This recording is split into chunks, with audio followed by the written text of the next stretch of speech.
Didn't suffer from those restrictions. They did the research, they went out, studied Alcatraz, not just from books or internet. They were actually there to feel the environment, so it really sets a mood that gets you a little spooked. Well, we kind of started with the base layout of Alcatraz. The entire island we ended up roughing out in kind of a white box form, and then figuring out what play spaces we wanted to use out of that, what would be the most interesting areas to play, and the connections between spaces, and spaces that the public doesn't necessarily get to go into. We really did a lot of pushing to really enhance that psychological horror aspect that we're really looking for, and this is a really good opportunity to really tell something special. Like I got dragged right through the gates to hell. This time around, I feel like it's been identified that there are these side missions that you're going to go out and try to accomplish.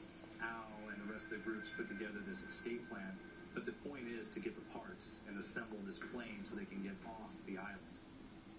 We did something new for the first time. We have actually contextual music that goes up. That's the first for zombies. And it's all based around this horror thriller aspect. Every location will have a specific stinger that you hear when you find it, when you discover it, when you start unraveling the story, we start building on the music that you're hearing, and it's really enhancing that experience and going along with it in parallel.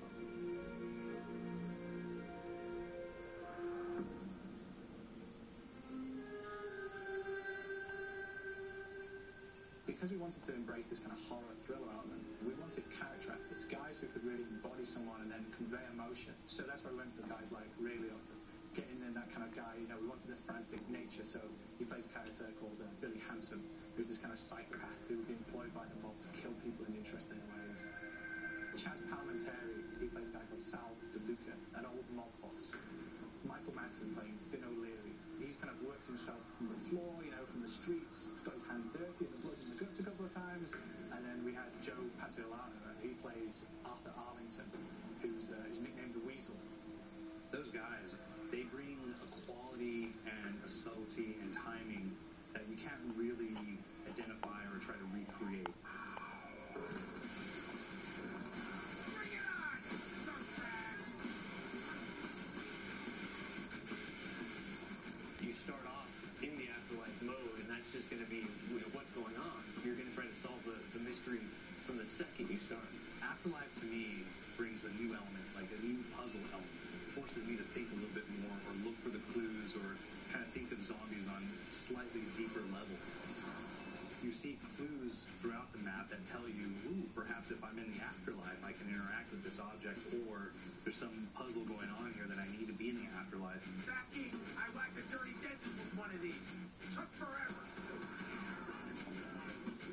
Alcatraz has a Civil War kind of fort background before it turned into a penitentiary.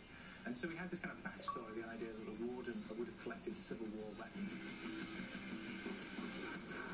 One of them is a blundergat. It's a fictional weapon, but the idea of the combination between a blunderbuss and a Gatling gun.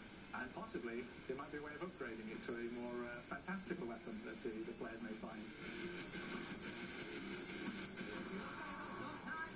You just went now.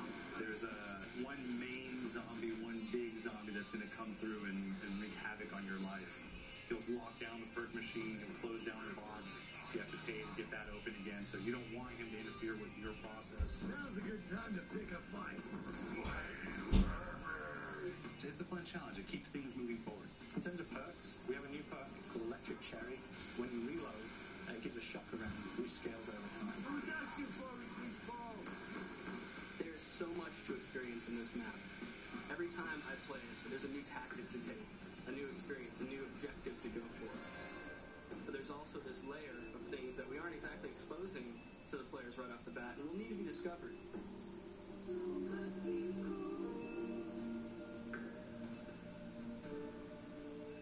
This is the